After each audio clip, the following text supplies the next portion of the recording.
And you may ask, what happened? But one thing I know, to face an audience like you is frightening. But to preach before your mentor is another thing.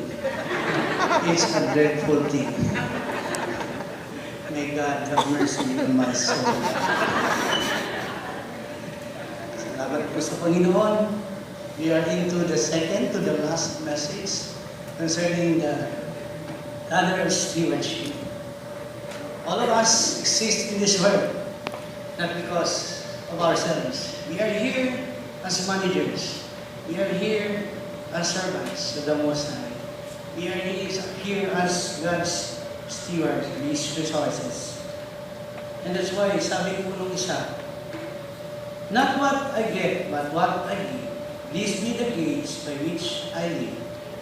Not merely joys that come my way, but the help I give to those astray. Not the rewards of money and fame, but the loads I leave in Jesus' name. This be the prayer at the end of the day, not what I keep, but give away. Purihin po ang Panginoon. Amen? And I hope that all of us share the same predicament or same feeling about stewardship and about our existence in this world. The ladder of stewardship, message number 2. And if you don't mind, I ask everyone to please stand up as we make our pledge to the Word of God. For without the Word of God, we will remain as stingy as the rest. Amen? I hold in my hand the Bible.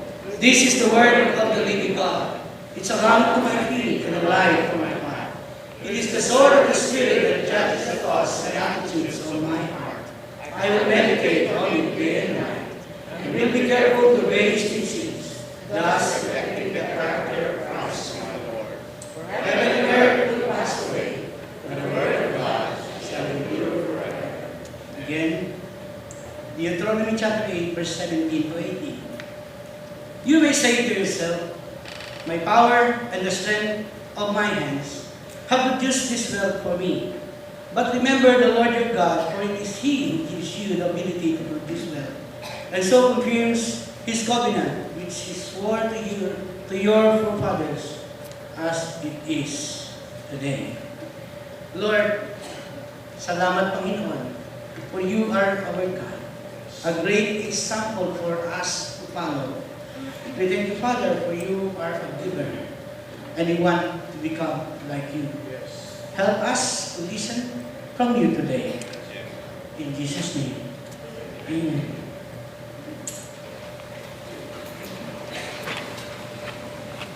Remember, my friends, because of Deuteronomy chapter 8, like the Israelites, they are into the land of Canaan flowing with milk and honey. And we share the same feeling with them. Kaya sabi ko ng isa, what we are is God's gift to us. Children of Israel were able to conquer the land, inherit God's promised land. And that's because of God's help. That's God's gift for them. And we are here in this place, enjoying God's presence, enjoying God's salvation and love. And that's God's gift to us. What we are is God's gift to us. What we become is our gift to God. And that's our responsibility. Amen. Hallelujah. Hallelujah. Kaya kung paano po natin i-manage ang ating resources, how Adam and Eve managed God's garden during their time is actually their own strength, their own willing heart, and their own system kung paano po nila gawing gift yun sa Panginoon. This same is true with us today. Remember that everything belongs to God, and we are merely stewards of His bounty. During the first message, we learned that we used to give from a sense of duty or obligation by becoming cheerful, yes, so little. When we give, we just to keep up with our friends. Ang ilan po, ganoon. We were very content and comfortable with our giving back then. Until we saw that the golden ladder extended far above the heights of our common understanding. That's the amazing ladder of stewardship. And that ladder actually has no ending. It's unending. But according to the book, hanggang 8 na baitang lang or ram na meron po tayo.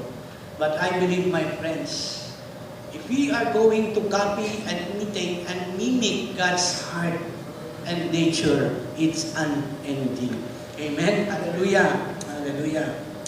The amazing ladder of stewardship, amen, can be determined by an attitude of giving cheerfully when asked. And that's the third rung, the third baitang. Ikatlong baitang po dun sa ating ladder na inoobserbahan. And what is that? Giving cheerfully when asked. What does it mean? Parang positive, tas biglang negative. Cheerful na, pagkatapos, kailangan pang hingain, kailangan pang singilin. You know, they are the ones who promise the church and to themselves, okay, that they will lend their support, but then they have to be reminded before they actually make the pledge. Now, if you can identify that with that, please say amen within yourself. Amen? At lahat po tayo dumanas dito, at ang ilan po ay dumadanas pa in the present. Hallelujah. They're the ones who said, someday we will give more time to church by teaching the children's church or joining Bible studies or singing in the choir. But right now we are so busy at the office and so busy taking care of the children in our home and so active in neighborhood and civic organizations that we cannot spare the time as of now. Yes, I'm more than happy to give my resources. I'm more than happy to give time, my talent, kahit hindi ganun kagaling ang aking talent, but I'm happy to lend the church my time, my resources, my sasakyan, and everything I have. Kaya lang, may magsabi muna kasi medyo busy ako ngayon. Parang ganun po, ano? They are the ones who said, someday, we will begin to tithe our income. But right now, the cost of living allowance is so high. The payments on our new car are so large. The gadgets our teenagers need in order to keep up with their schoolmates in technology are just too expensive. Kaya, anak, bilisan mo makatapos. At pag nakatapos ka, talagang ito na ang ating tithe sa church. Hindi lang tithe, but more than, no? Kahit ilang building project ang Capital City meron, talaga po makakapag-participate na tayo. That's why for now, we just have to wait for the needs to be announced behind the pulpit before we can participate in giving cheerfully in a bit, to be honest with you, painfully. And maybe some of us, we have experienced a donor's fatigue. Amen. At lahat po tayo nakakaramdam yan, lahat tayo nakakaranas yan, and maybe some of us are silent about it. Okay? Masakit na, parang ang bigat na. But hey, wait. Amen? May gagawin po sa atin ang Panginoon. Friends, we need to mature intentionally. Amen? Since nandito na tayo sa grasya ng Panginoon, our job and our responsibility is for us to mature like Him. Kaya sabi ng Panginoon, ang desire ng Lord is for us to look like Christ. Ready and willing and able to give everything para po sa cause ng Panginoon. Hallelujah. Paano mo ba tayo mag-mature intentionally? First, by becoming so eager to serve the saints of God. That's it. If we have anything in our hearts, alam ko saan po, ang laman ng puso is that to serve, to give, to bless, to have the souls won from Him. In every minute, in every turn, dapat po sana ang ating heart, ang ating passion, ang ating understanding is to look for those things, to serve and to help. Sabi po sa verse 1 and 2, there is no need for me to write to you about this service to the saints, for I know your eagerness to help. You know, it's about Paul writing to the Corinthian believers about their promise of helping the brothers who are in need. At yet, promise pa lang, sabi ni Apostol Pablo, pinagpalaki ko na yung promise nyo. And because of that, marami pong na-encourage sa kanila. So what is the key? By becoming eager to serve the saints of God. Remember that Christ came into the world not to become well-known and be noticed by anybody, but He came to the world to bless and to save and to become the servant of all. Amen? Hallelujah. For I know your eagerness to help. Paano ba tayo mag-grow intentionally? By becoming an impact for the others to serve as well in return. You know, your eagerness, your willingness, and your desire to bless the church and the others. Alam niyo po ba, pag may nakabalita niyan, sila din ma-stir up to imitate you, to follow your intentions. Sabi po rito, okay? And I have been boasting about it to the Macedonians. Look at this. Telling them that since last year, you in Achaia were ready to give. You see, wala pa. Ready to give. And your enthusiasm has steered most of them to action. And I remember this thing became true to Capital City Foursquare Church. You know, Capital City is, I believe, for decades, not just a decade, but decades, has been the number one giver sa denomination of Foursquare in the Philippines. Do you believe that? Opo, nandiyan po yung ating mga plaki sa office, you want to visit. And I remember in the convention of 2003, wala po ako roon, na kayo naikot dito, and somebody from our delegation, nakitanong ako, nagbalita ako. Nakikumusta, what happened? Sabi niya, convention is good, marami pong na-bless, at marami doon na-challenge because of Capital City. What? Yes, because of a sum of money that was given as a grant to the convention body during that time. At umakit doon sa kanila, nagpasalamat. Salamat sa inyo, ha? Salamat sa inyo, ha? And some of those delegates are not aware about that. Sabi, para saan? Kasi your church has gave us a gift, a grant of, I don't know how much, pero nagpasalamat sila. And because of that, sabi nila, alam nyo, gagayahin namin kayo. Yun po hindi ko makalimutan. Alam nyo, gagayahin namin kayo. And if you ask me why Capital City is blessed, kasi po, tayo po ay nagbibigay sa maraming church. Not church, but organizations na wala po cooperate na ginagawa natin. You see? We are blessing. At yung pong ating enthusiasm in this church has been able to steer others to copy what we are doing. Amen? Hallelujah! Paano po tayo mature intentionally? By becoming spiritually mature to receive reminders behind this pulpit, including this one. But how are we going to mature? Of course, dapat po ready tayong makinig and to receive kahit medyo masakit. Pastor, di pa ba enough yun? I mean, my friends, that's how we are going to grow in the Lord. To grow in stewardship.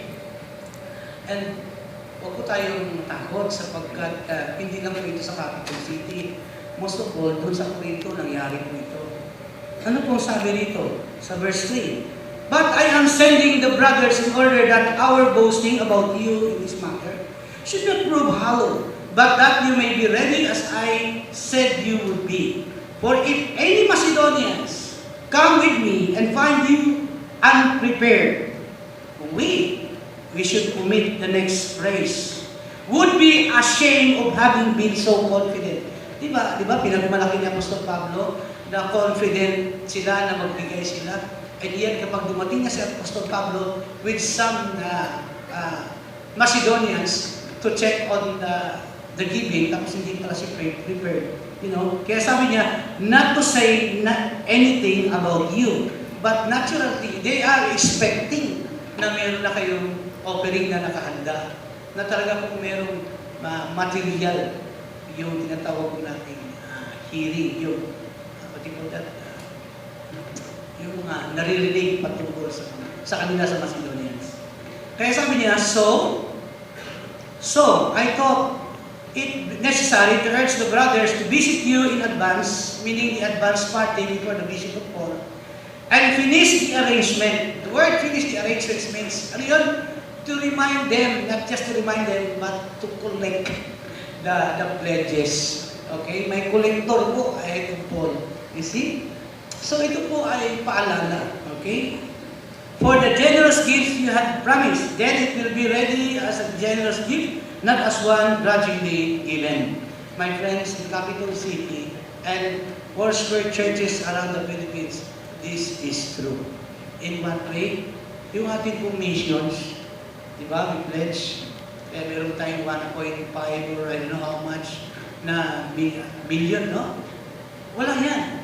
But every month, meron pa tayong missions offering. Hallelujah. Amen? So, ganoon din po ang ginawa ni Apostol Pablo so that towards the end, pagdating po ng talagang offering time, ready they can give, not us grudgingly given. Hallelujah. You know, sana huwag tayong manatili sa puro promise, puro faith, puro promise. And I remember one time, ito po yung pinag-aaralan ko, nakalagay dito the rich man, about the rich man, and I just want to share it to you. The rich man, the cow, and the pig.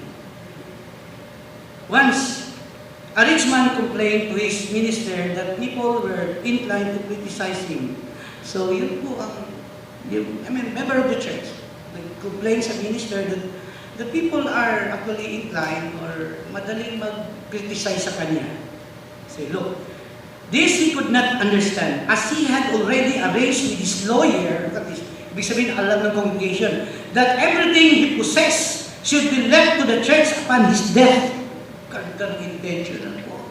Tapos magpagulbul pa yung mga magmurmur pa sila about the rich man. Sabi niya, kaya sa kanya unfair yun. Hurting, no? Sabi niya, as he had to his immediate family, okay? He felt that the criticism was completely unjustified, for this would be a gift such as the church had never known before. Can you imagine? The church would inherit a fortune. Hindi pa ito nakareceive ang church ng ganito. So it's unfair na maraming criticism sa akin. His estate would be a large one, and the church would be able to do many things when they received that bequest. The minister was quiet, and his eyes were very kind as he looked at his friend. Sabi niya, let me tell you a story about the pig and the cow, he said. The pig was complaining to the cow about how unpopular he was. People talk about your gentleness and your kindness, cow. yung pig yung nagsasalita. And of course, sabi niya, I understand that you give them milk and cream. And from your cream, butter is made. But after all, friend cow, I give even more. I give bacon and ham, and I give my bristle for brushes, and even my very skin for leather. Why don't people praise and appreciate me as they do you? Ganon, mas matindi ba yung sa akin? Yung sa iyo, produkto lang. Yung sa akin, talagang yung katawan ko bibigay. The cow chewed her cud thoughtfully for a while, and then she spoke very softly. Perhaps it is because I give my milk and cream while I am still living. Ayun pala yun. Hanggang buhay pa, the cow is already ministering. Amen? Hindi lang po puro promise. Hanggat buhay pa. Hallelujah. So nakuha po natin ang message. Amen? Mas iba po hanggat kaya natin ngayon. Hindi yung puro pangako. Including myself. Tinamaan man ako dito eh. Amen? One time, sabi ko, Lord, ano ba ito? Limited pa lagi ang offering. Gusto ko sanang ganyan. Malaki-laki naman para masarap tingnan, masarap ang feeling. Kasi mas malaki, mas mas yung dating dito ay iba. At alam mo na may biglang surprise naman ang Panginoon. Minsan ko sige lang, Lord, pag wala na siguro akong pinapaaral, baka. But you know, God is not like that. The Lord doesn't want, or doesn't need our offering for today, but what He wants is our trust accomplished in the actual giving. Amen. Hallelujah. Siya po ay natutuwa kung anong meron tayo. Salamat sa Panginoon. Because God is not like us. Amen. God is so good. Hallelujah. The ladder of stewardship can be determined, okay? Can be determined by an attitude of giving without being asked, but expecting gratitude. Second point. So nakita niyo po yung progress. Kanina, no, masaya, pero kailangan pang antayin na may maningil, may magpaalala, and bibigay.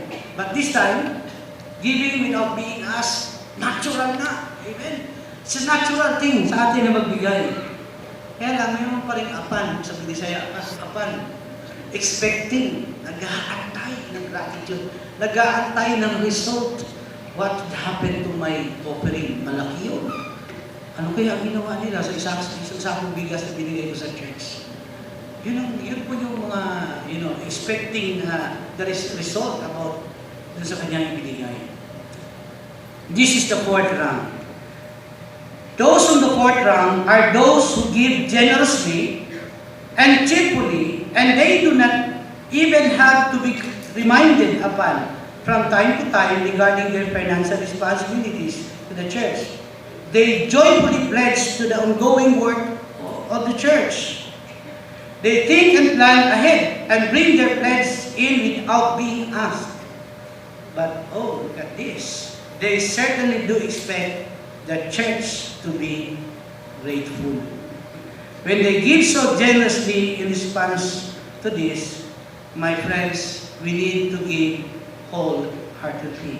When we give wholeheartedly, kapag yung inilagay mong decoration dito sa pulpit, at nag-iba po ng design, nag-iba po ng arrangement ng ating simbahan, at nailagay sa labas, ay hindi ka naman masasaktan. Ano po? Maybe for a long time, your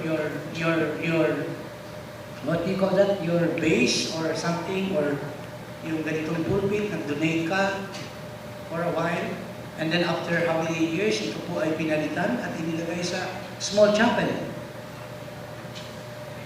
Sana po hindi ka masasaktan at magtampo. Okay? Manglubod ba? Ganun. At maiba ang no. Dapat po hindi tayo ganoon. Okay? We should give wholeheartedly. Friends, wholehearted giving must always be done in an audience of one. Hallelujah for that. Amen. Sana po ginagawa ito pag wholehearted giving. Dapat po ginagawa natin ito sa isang audience lamang. And what is that? Of course, our Lord. Sabi po sa verse 1 ng Matthew chapter 6.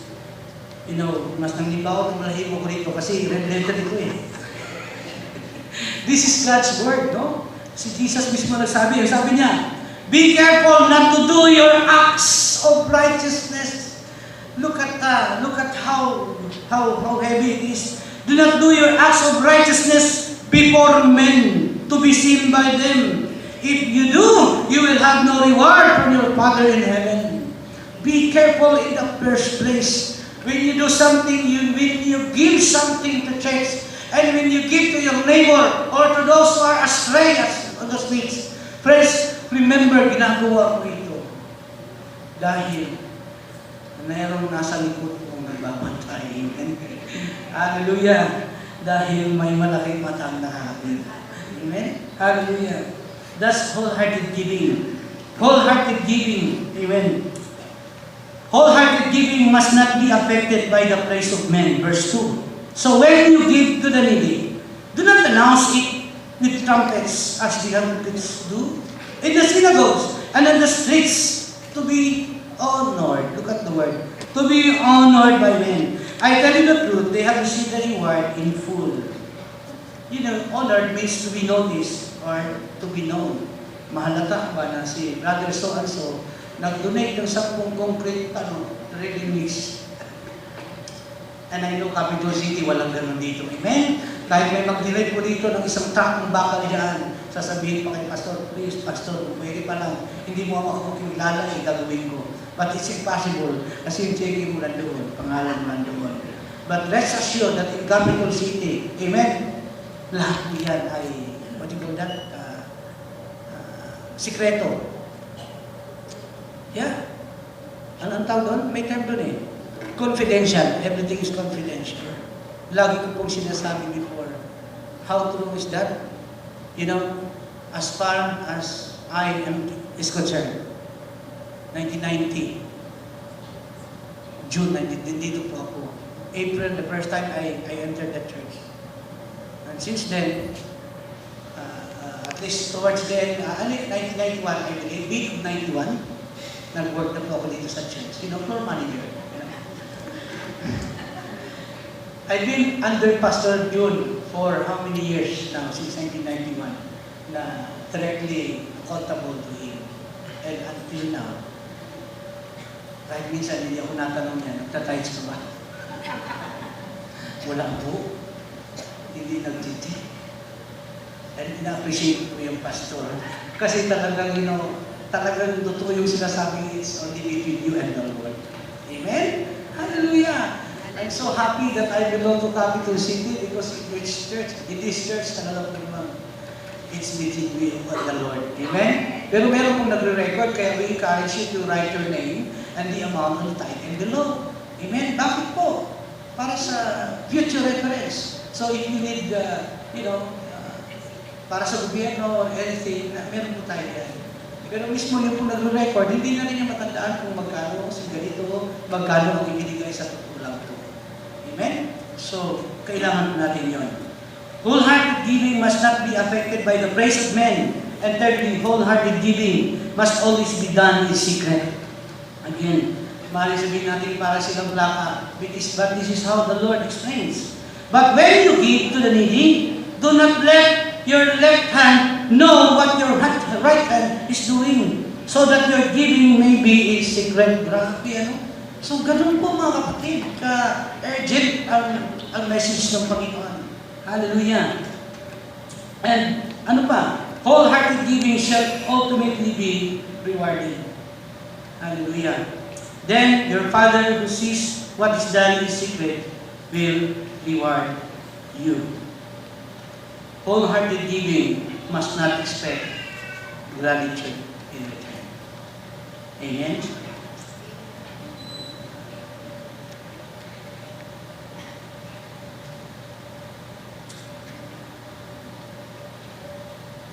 Once, the wife of a wealthy farmer became concerned about the teenage son of their tenant farmer. Meaning, wealthy farmer, meron po sila ng tenant farmer. Okay? Subcontractor. Her own son had outgrown a lovely plain wool jacket. It has been hanging in the closet for some time, meaning the wife of the wealthy farmer, may anak sila, may wool jacket na hindi na ginagamit. For she hated to throw out such a good garment. Filled with joy, at the thought of doing something for someone in need, she took the jacket down carefully and carried it down the old dirt lane to the small tenant house where the boy lived. Okay? So yung tenant nila, merong anak na teenager. Okay? He seemed delighted with the new jacket. The boy, see the jacket with surprise at masaya po siya. And then, okay? And the farmer's wife went home feeling very pleased with herself and the good deed she had done. So, tuwa, maganda feeling, amen? Nakaramdam mo tayo na gano'n? When we have done something to others, at natuwa, na-bless sila, nag-minister sa kanila, sarap na feeling, amen? And that's rewarding. For a while, the boy wore the jacket almost constantly. Look at this. And the farmer's wife felt a warm glow of content wherever she saw him in it. And she noticed that he was again wearing the old torn linen jacket. Uy, after some time, dati war yung binigay niya. Ngayon na, suot na naman yung maong na jacket na butay-butay ba? Alam mo yung, ano? Gisi-gisi. O, gano'n. Madumi. No? Ano sabi niya? Okay. The farmer's wife wondered about this, and when she heard that the boy's mother was not well, she took a basket of fresh fruit and went down the dusty lane to see her. There in the corner of the porch, where a broken railing hung sloppily, was slung a beautiful wool jacket, splotched with dirt of all kinds. It made the farmer's wife feel a little ill, remembering how her own son had always taken care of that jacket. And she felt angry too. She left the basket of fruit and went home in a hurry. And she determined that never again, no, never would she give a good outgrown jacket where it was so little appreciated. Na bad trip si Mrs. Farmer.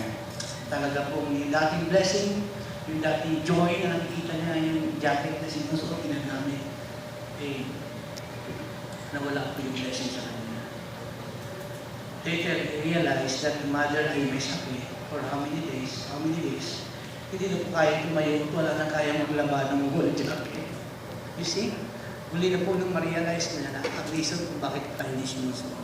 So, it's a tragedy. It's a sad tragedy like this farmer's wife na ganun po yung ating attitude pagdating po sa giving, pagdating po sa ating services to the church, pagdating po sa ating paglilingkod sa ating kapwa. Amen? Giving without being asked but expecting gratitude. That's the fourth rank. And the last rank, of course, what is the ladder of stewardship? Can be determined by an attitude of giving without requiring response. Without requiring gratitude. Pag bigay, bahala ka dyan, God bless you. Basta ako, ginawa ko na yung sa akin, masaya na ako doon. How you administer with what I give you, it's up to you. God bless you. Yun po yung attitude nito. Amen? So, nakita niyo po yung ating ladder? Pataas ng pataas, ano po? On this fifth rank, we are trying to learn that we must not expect response and gratitude at all times. And we can actually put our shoes on the shoes of St. Paul, or Apostle Paul and Brother Apollos. Okay? Sabi po rito sa 1 Corinthians chapter 3, verse 4 to 11, okay? Why do we need not expect response and gratitude? Why? Bakit kailangan pa kasing, I mean, that's natural. Meron naman talaga gano'n sa tao. But my friends, we have to grow. Ngayon, meron pong apat na kaidahilanan why we do not need to expect response or gratitude with what we have done. Ano po ito? For we are all servants with specific tasks. That's all. Verse 4 and 5. For when one says, I follow Paul, and another, I follow Apollos, are you not mere men? What after all is Apollos? What is Paul, by the way? Sabi niya, ano ba naman si Apollos? At ano naman ang Pulos ni Pablo? Gusto may Pulos. Ano naman yung Pulos? Ano ba yung... Anong silbi ni Pablo? Anong silbi ni Apollos? They are just like you. Amen, sabi niya. And what is Paul? Only servants through whom you came to believe, as the Lord has assigned to each his task. Paul and Apollos, magkampi-kampihan kayo dyan. Anong mahihita niyo? Ay, lahat yan mga trabahador lang. Wala man yan kapangyarihan, sabi ni Pablo, ni Apostol Pablo. Kaya mga kapatid, para hindi po tayo expect ng response or something, isipin po natin that all of us here in the church are God's servants at may kanya-kanya po tayong trabaho. Amen? So, don't say si Sister so-and-so, ang laki ng binigay. Si kapatid na ganito, may hardware pa naman. Kahit isang buhangin, makakunti doon sa kuwan. Pero wala akong kilalang may hardware dito. Kahit isang balas ba o yung graba, hindi ko na-deliver dito sa ating iron drum. Pero si Sister so restaurant yan, pero ang daming binibigay. Parang gano'n nangyari dito eh. Sabi ni Apostol Pablo, Huwag po tayo nagpupuntahan. Amen? Hallelujah. Lahat po tayo ay accountable ba kanya-kanyang gawain. Amen? Hallelujah. We must not expect response and gratitude, for only God can make things prosper. Only God can make things succeed. At dapat po, sa pagpapatubo sa ganyang trabaho, huwag natin pakialaman. Amen?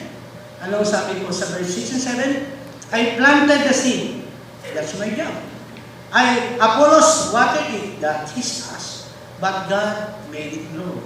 Kahit anong pagbibigay natin, kahit anong gawin natin, kung hindi ito meant by the Lord to grow, kung hindi ito mag-succeed, wala tayong magagawa. Okay? Kaya clear po mga kapatid, sana po ang source ng ating joy and fulfillment will not be on the result of what we are doing. Though it's natural, but all those things are in the hands of God. Amen? Hallelujah. Sabi niya, so neither he who plants nor he who waters is anything, but only God who makes things grow. Kaya sana sa ating paglilingkod, sa ating pagbibigay, everything that we do, please, look what God can do, not on what you can do and what others can do. Amen. Dapat po tayo nakatingin palagi. Lord, gagawin ko ito kasi may gagawin ka. I'll do my part because you will do your part. Kung hindi ko gagawin ito, Lord, madidelay ka, but God can still perform without you. Remember that. And you will miss the blessing. Hallelujah. Kaya ang responsibility po ay nasa atin.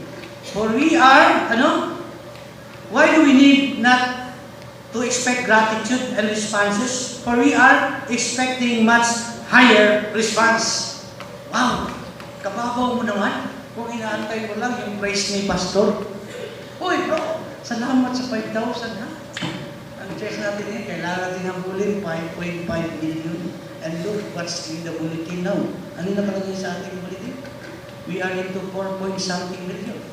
At yung ating first phase is 5.5 billion. So, you see, at sabihin mo, you are expecting that kailangan mo na dito. Okay? Then, sabi po dito sa verse 8. Okay? Sabi po sa verse 8. The man plants and the man who waters have one purpose. Sana po isa tayo doon. Amen? And each will be rewarded according to his own labor. Kaya we have no business whatsoever. Wala po tayong to look doon sa kabila. Ako lang ang bigay. Itong iba hindi. Kabilang ang nagbibigatan, tapos itong iba, ako yung nila. Amen? Kapag nakakaramdam na po tayo ng ganyan feeling, I advise. Sabi niyo, someday, we will give an account. Amen? At kung ano po yung sasabihin ng judge at the end, ang ating Panginoon Jesus will depend on what you are doing right now. Amen? Kung tayo po ay nag-expect ng praise at marinig natin sa Panginoon, well done, my good and faithful servant. Then, paghirapan mo ngayon, gawin mo ngayon, trabahuin natin ngayon. Amen? Towards the end, hindi tayo magbibigo, yun ang marinig natin. But if you are keep on slouch doon sa upa at doing nothing, just praising and praising, hoping and hoping, without putting into practice what we are hearing, at the end of the day, nakakatakot po yung ating marinig. Amen? Hallelujah. Towards the end. Amen. Hallelujah. Dapat po hindi tayo palagi masyadong mag-expect ng response and gratitude. For we are following Christ's example. Ayan. Hallelujah. Verse 9 to 11. For we are God's fellow workers. You are God's field, God's building. By the grace God has given me, I laid a foundation as an expert builder. You know, hindi ako sikat. I am not the proponent of this. But I am just the one who follow Christ. Kung saan yung kanyang itinatag, doon din ako, sabi niya. And someone else is building on it. Si Apollos yun. Okay? But each one should be careful how he builds. Okay? For no one can lay any foundation other than the one already laid, which is Jesus Christ. Which is the works of our Lord Jesus Christ. What is the foundation of our Lord? His salvation. He is our salvation. But in our works, in our ministries, remember what Jesus has done during His lifetime on earth. Ano mo ginawa niya? Ha? Puro bigay. Serve. He blessed, He healed people. Hindi lang yung mga believer, hindi lang mga Hudyo, even the Gentiles. Pati po yung mga ayaw ng lipunan, pinagpapala ng ating Panginoon. An example for us to follow. Dapat po sa ating pagbibigay, sa ating service, sa ating time, sa ating blessing, walang pinipiling tao. Amen? Kung may makita kang mga mga nakaturban dyan at hirap na hirap, walang makain. And you know that he is not a Christian, maybe Buddhist or Islam. Bless him. Give something. Amen? Sana po gano'n ang ating attitude. Hindi palagi yung, I'll do this because para sa church ito, para sa CCFC. Nandito ako sa Bulacan ngayon. If I give something to this man, or to help this man, hindi naman ito magiging member sa Capitol, huwag na lang. Sayang, doon na lang sa iba yung potential na maging member. I tell you, malayo ka sa gawain ni Kristo. Amen? Kahit saan po tayo, sana maramdaman sa militan kung sino po tayo sa Panginoon. Hallelujah. It has been said, anything can be accomplished if you do not care who gets the credit. Gusto ba natin ng miracle? Gusto ba natin ng swabe na ministry? Lahat ng ating ginagawa para sa Panginoon? Forget the result. But remember na ang Lord ang dapat mag-harvest hindi tayo. Amen. Hallelujah. Kung pwede pala ang bawat isa, our attitude should be, Lord, allow us to be at the background. At the background forever, provided your work prospers. Amen? Yun lang sana ang laman ng ating puso, mga kapatid. At masisiguro po sa bawat isa sa ating Sunday, ang sarap-sarap ng ating mapakikinggan. Well done, my good and faithful servant. Amen? Hallelujah. That's the ladder of the stewardship. Let us, as we climb the ladder, strive to be hilarious givers. And let us forget our demands of gratitude, for God causes His sun to shine on the just and the unjust. So let us strive to imitate Him as responsible channels of His blessings. Channels, not the container na walang pupuntahan. But alulod, yung alulod, yan. Ganyan po ang ating gayahin. Tayo po yung mga alulod, mga downspout. Hindi tayo yung drum or cistern na mapupunduhan ng blessing. Amen? Yung cistern na tutuyuan, pero yung pong alulod, kailanman po palaging dadaanan ng blessing. Hallelujah. What should be our utmost desire right now after hearing this message? And I believe, sana po mauwi dito sa ating prayer. Our utmost desire, what is that? To give our heart to the Lord. And why did we all rise? Tumayong tayo lahat. And sing that song. This is my desire. Hallelujah.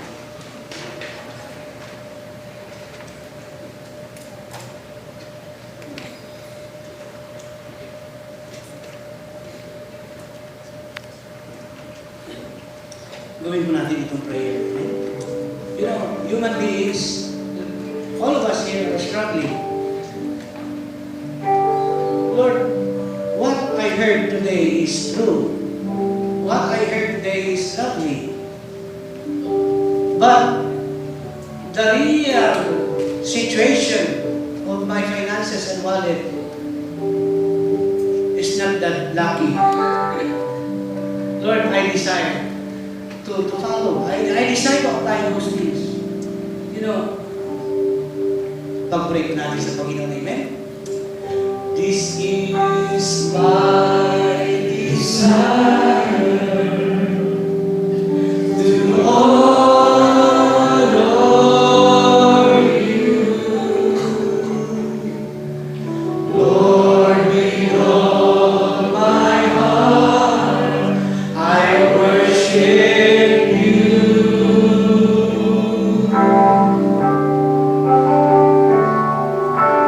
All I have within me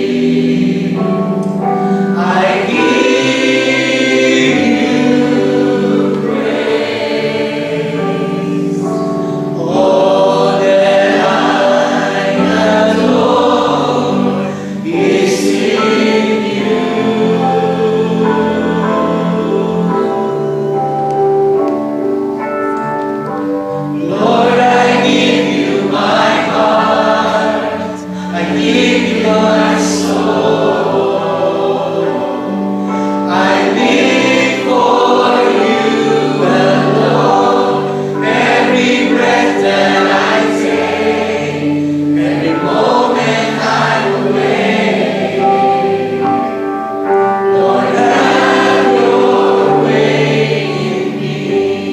Lord, I give you my heart. I give you my soul. I live for you alone. Every breath that I take, every moment I'm awake. Lord, have your way in me. Lord, have your way in me. Lord, have your way in me.